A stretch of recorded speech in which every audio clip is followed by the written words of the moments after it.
Olá você que nos acompanha, esse é o seu jornal antijurídico e essa é a estreia de um quadro novo aqui no canal que é o Glossário Antijurídico, onde eu vou explicar conceitos do direito sem juridiquês, de uma forma simples e utilizando a minha boa e velha didática do desespero para fixar bem o conteúdo na sua mente. Para abrir os trabalhos, eu decidi começar esse glossário com a letra L de legítima defesa. E para ajudar a entender o que é legítima defesa, eu vou falar de alguns casos recentes e de grande repercussão, como o caso dos vizinhos racistas do Ed Júnior, como o Roberto Jefferson metendo 50 tiros na Polícia Federal e como a Carla Zambelli caçando uma pessoa pelas ruas de São Paulo. Mas antes de mais nada, como sempre, já deixo aqui o meu super agradecimento a todos que ajudam a manter esse canal de pé e também o meu convite para você considerar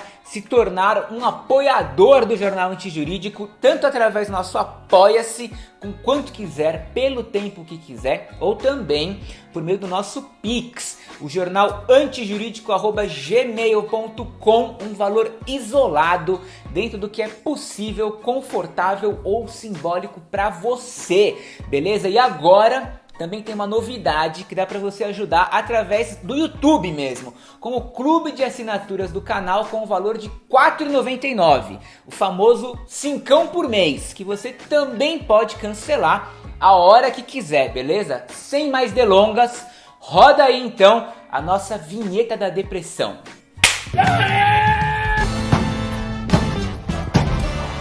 O general beija minha rola. Casa acima de 60 metros vai ser dividida. Forças Armadas, salvem o Brasil!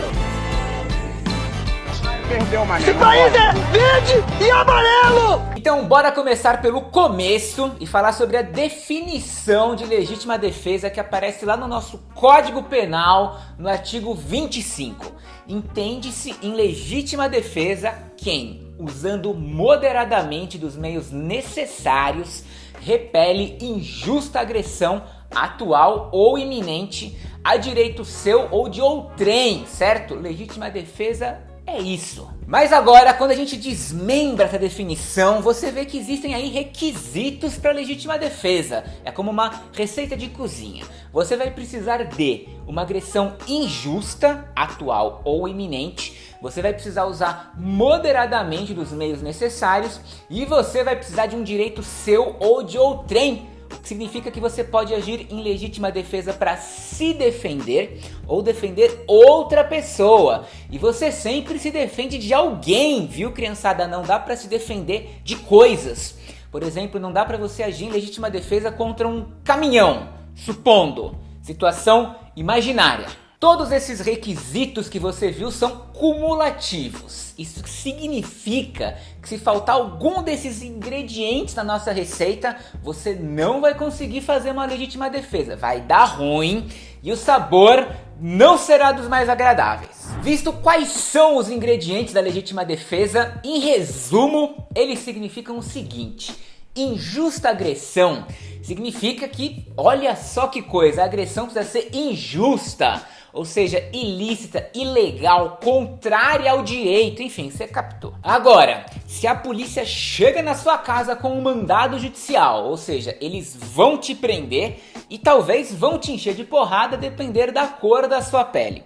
Mas veja, eles têm um mandado judicial. Então, tal qual Roberto Jefferson fez, não dá pra você atirar 50 vezes com um fuzil e jogar 3 granadas em cima deles e depois querer dizer que isso foi legítima defesa da sua liberdade. Porém, seria legítima defesa se do nada a polícia te para, te enche de porrada, coloca droga na sua mochila, te acusa de tráfico, diz que vai te levar preso em flagrante e no meio dessa confusão você mete um soco em um policial, chuta o outro e consegue fugir.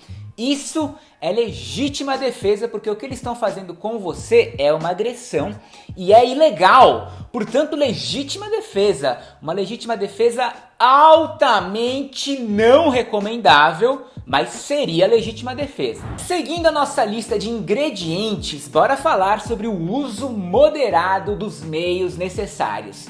Meios necessários é aquilo que está ali ao seu alcance, na hora, para se defender da parada que está acontecendo com você. Como, por exemplo, nesse vídeo que eu encontrei na internet, que me passou muita credibilidade, esse especialista ensina você a se defender usando um copo de café, uma revista e uma pasta de trabalho. Mas ainda assim, para usar o que quer que seja, precisa de uma certa moderação, a depender da gravidade do que está acontecendo com você. O que a lei quer dizer aqui é que a sua legítima defesa, apesar do calor do momento e da loucura que possa estar acontecendo com você, ela precisa ser proporcional.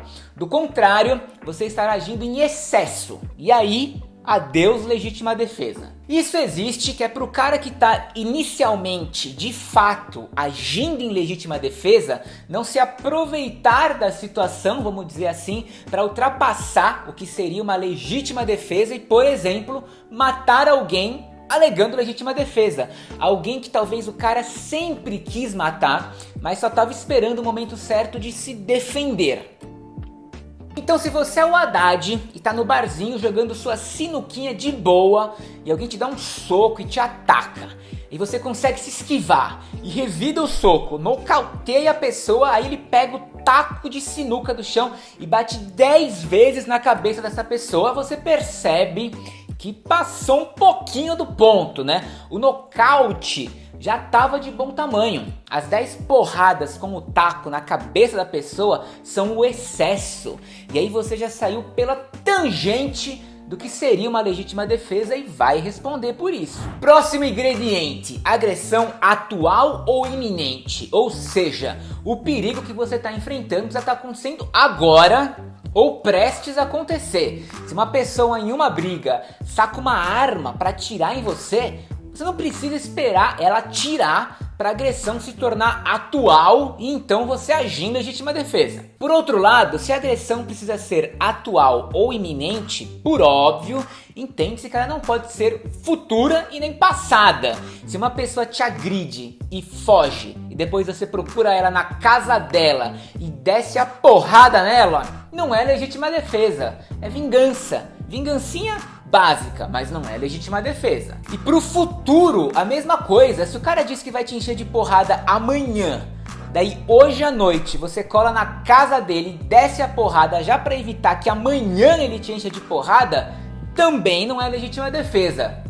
Tudo beleza até aqui? Agora que a gente viu bem por cima quais são os ingredientes básicos de uma legítima defesa, a gente pode começar a complicar um pouquinho as coisas e falar sobre legítima defesa putativa, que é quando a pessoa entra num parafuso que ela acha que ela tá numa situação de legítima defesa, mas ela não tá. É uma legítima defesa imaginária. Sacou? Exemplo, pega aí o caso do Ed Júnior. O cara tinha um vizinho racista que costumava bater na porta da casa dele com uma faca e vivia ameaçando e xingando ele. Ok, daí supondo que um dia o Ed Júnior tá no elevador e entra esse vizinho junto e coloca a mão na cintura como se fosse sacar uma faca para agredir o Ed Júnior. Daí o Ed Júnior nem pensa duas vezes e dá logo um socão na cara desse vizinho e derruba ele no chão. Uma vez com o vizinho estatelado no chão, o Ed Júnior vê que ele não ia sacar uma faca, ele não tinha nada na cintura e nem no bolso, ele não ia fazer nada. Veja, não aconteceu nada com o Ed Júnior e nem iria acontecer, mas dado o contexto e as circunstâncias, ele acreditou, como qualquer um de nós acreditaria, que estava prestes a ser atacado e já se defendeu. Isso, ladies and gentlemen, é a legítima defesa putativa e o Ed Júnior não responderia por nada. Tá suave, vida que segue, fogo nos racistas. Até aqui você já sabe o que é legítima defesa e legítima defesa putativa, certo? Então bora imaginar mais situações inusitadas do tipo legítima defesa recíproca. Duas pessoas se defendendo uma da outra ao mesmo tempo. Existe isso? Legítima defesa contra legítima defesa? E a resposta é: isso não existe! Porque se a legítima defesa só pode ser contra uma agressão injusta e as duas pessoas estão se defendendo uma da outra, isso significa que as duas agressões são injustas.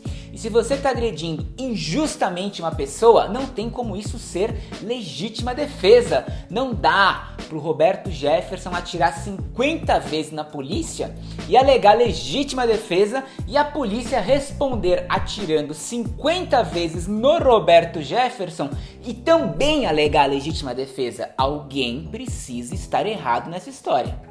Mas, porém, no entanto, todavia, o que dá pra ter é uma legítima defesa de uma legítima defesa putativa.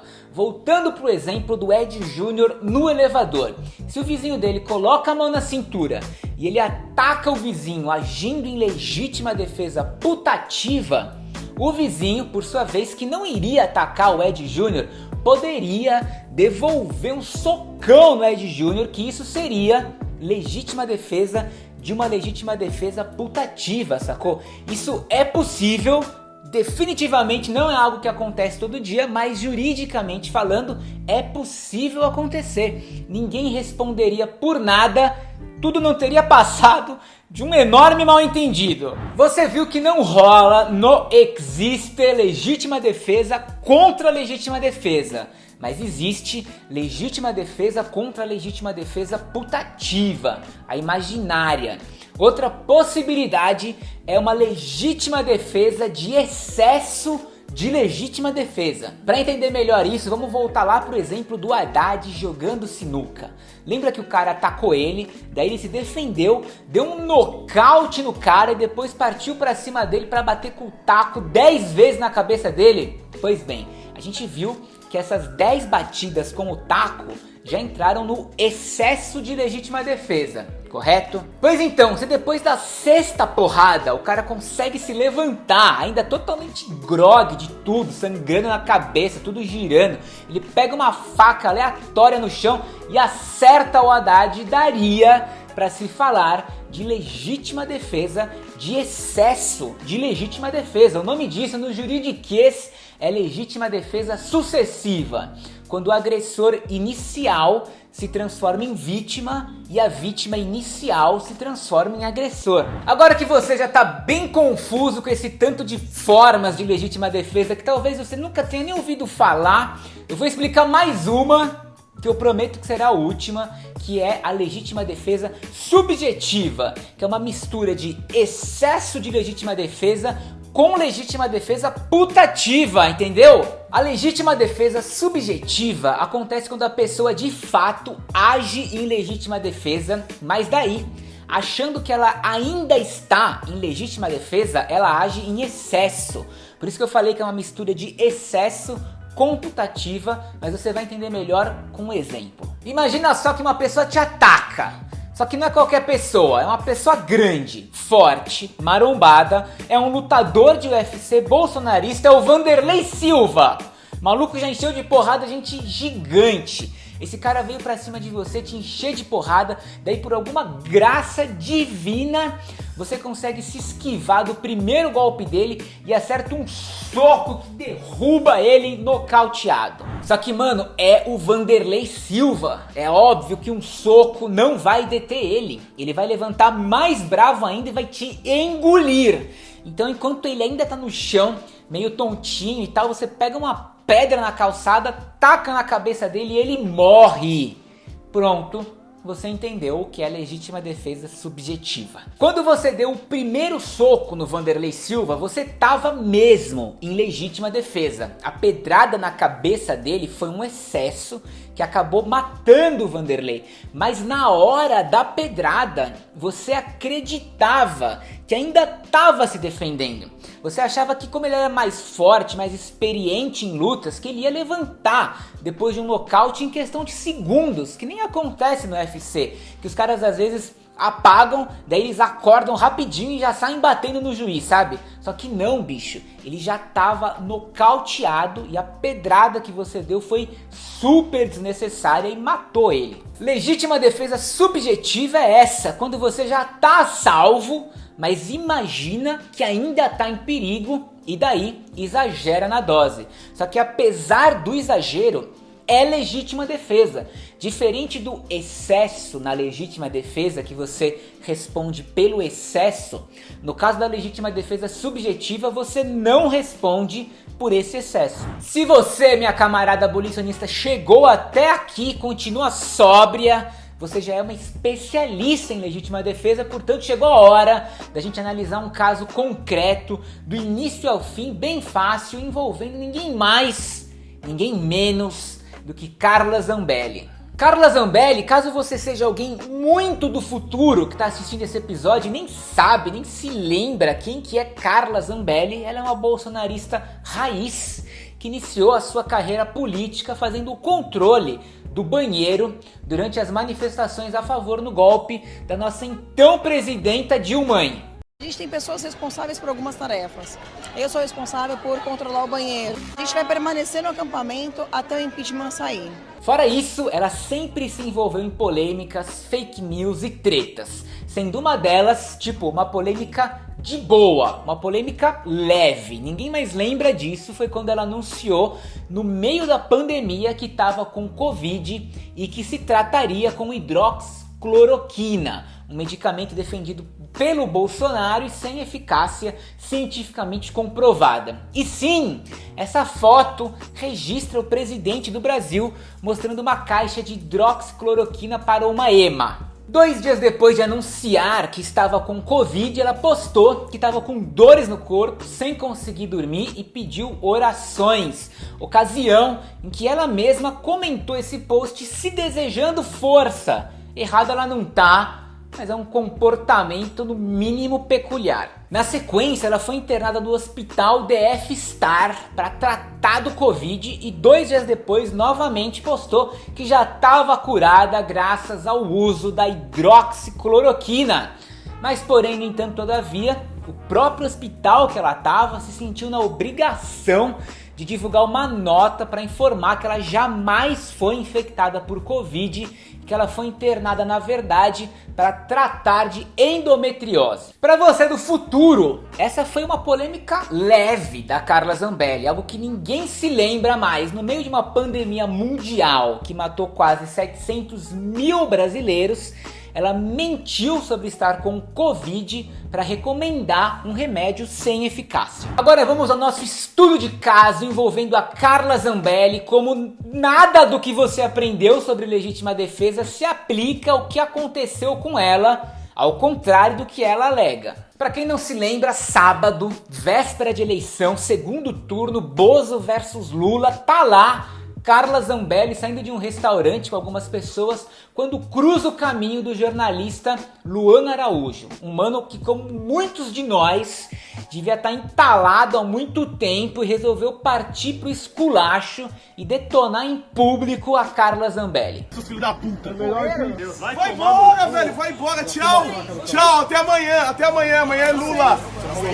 Amanhã é Lula. Amanhã é Lula, papai. Amanhã é Lula, papai. Fala comigo. Amanhã é Lula, papai. Então quer dizer que vocês dois Amanhã é Lula. Amanhã é Lula. Amanhã é Lula.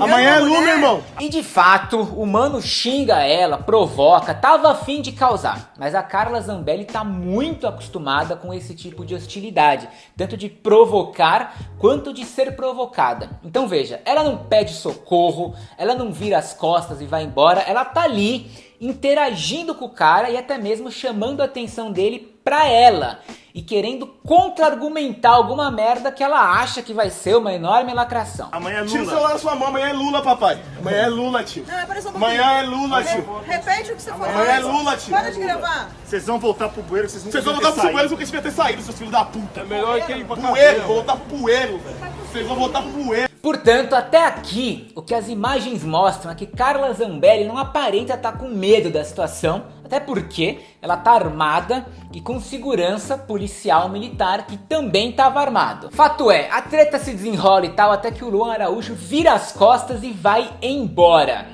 Quando ele já tá de costas, a uns passos da Carla Zambelli, ela tropeça nas próprias pernas, cai do chão, levanta enfurecida e junto com seu segurança, que já sacou a arma, eles saem correndo atrás do Luan. Esse segurança policial aí efetua um disparo no meio da rua e depois tenta chutar o Luan. Só que repara que depois desse chute, ele torce o joelho, sei lá, e não consegue mais correr atrás do Luan. Os bolsonaristas, eles de fato têm um problema com chutar e machucar o joelho. É realmente um ponto fraco deles, você pode reparar. Carla Zambelli então persegue o Luan até entrar dentro de uma lanchonete de esquina com a arma ainda em mãos. Lá dentro ela cerca o Luan, apontando a arma para ele e manda ele deitar no chão e pedir desculpas. Isso não sem antes instaurar o pânico em todo mundo que estava lá dentro comendo seu queijo quente. Bom, dos males o menor, os ânimos são contidos, a polícia chega e leva todo mundo para a delegacia. Luan, Carla Zambelli e o seu segurança que deu tiro pro alto. Esse último acabou detido porque ele efetuou um disparo no meio da rua, mas foi solto depois que pagou fiança. Lembrando que, criançada, regra básica de criminologia: se a pena de um crime é multa ou se existe a possibilidade de fiança, então esse crime só existe para os pobres. Para encerrar o dia, Carla Zambelli dá uma entrevista para a imprensa explicando a sua versão dos fatos, onde descaradamente mente sobre tudo o que aconteceu, desde que foi agredida até o fato de que eram vários agressores e, claro, como cidadão de bem que é, alegou aquilo que só as pessoas brancas podem alegar: legítima defesa. Eram vários deles, não eram só 2 ou 3, tinha pelo menos umas 6 pessoas. Quando eles me empurram, eu começo a correr atrás dele e, como eu sofri uma agressão, o meu segurança pede para parar, a polícia para, eles não pararam. Um deles faz menção de sacar uma arma. Tudo que você acabou de aprender sobre legítima defesa depois de assistir esse case da Carla Zambelli. Tem legítima defesa nessa história?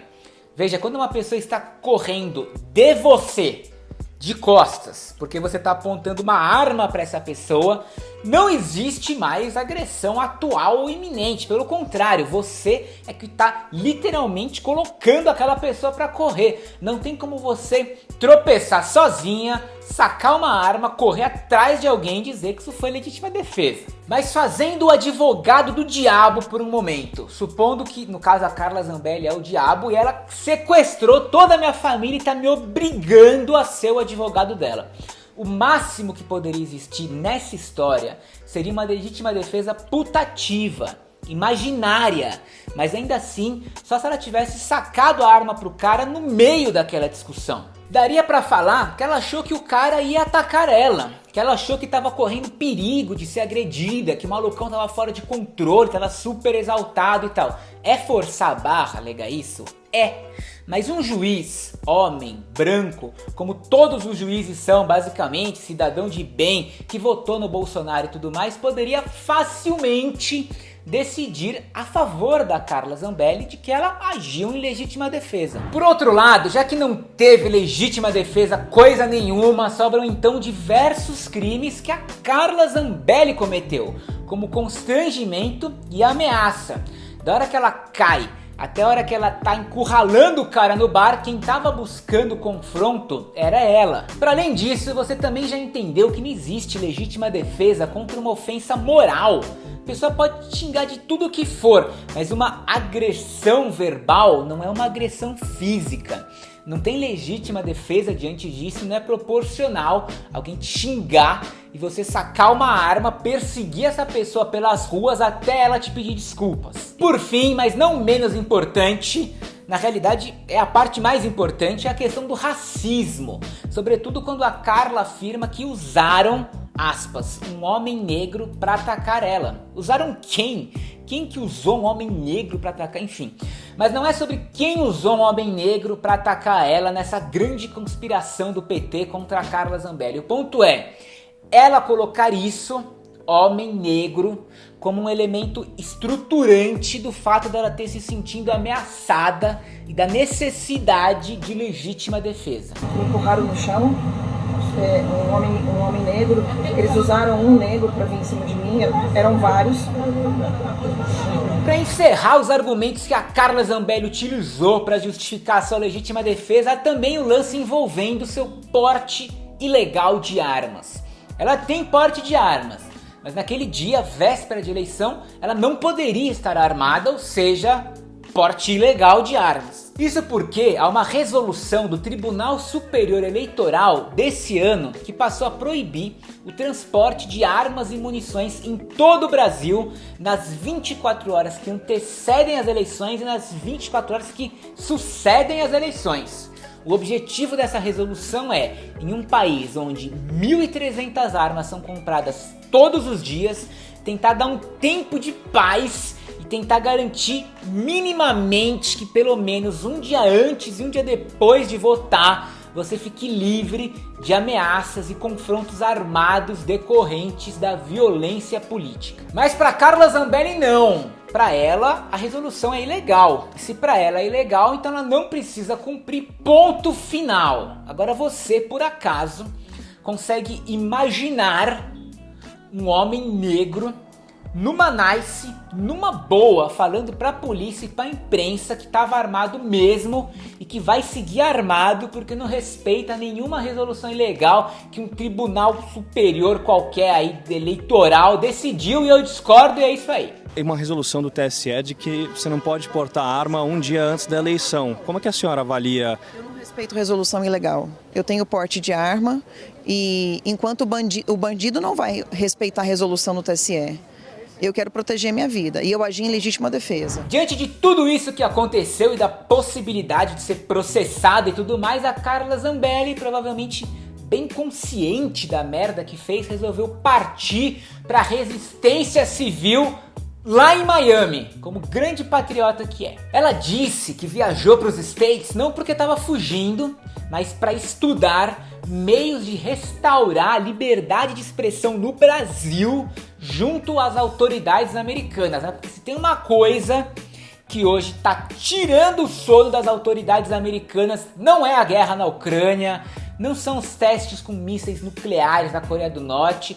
A real preocupação deles, e isso a grande mídia não mostra, são as contas do Instagram e do Twitter da Carla Zambelli que foram suspensas pelo Alexandre de Moraes. Então tá lá, Carla Zambelli agora ao lado do seu best, Alan dos Santos, que também tá foragido nos Estados Unidos, fugindo do grande ditador Xandão, que por alguma razão vive gravando vídeos na Disney para provocar o Alexandre falando coisas do tipo manda o Mickey me calar.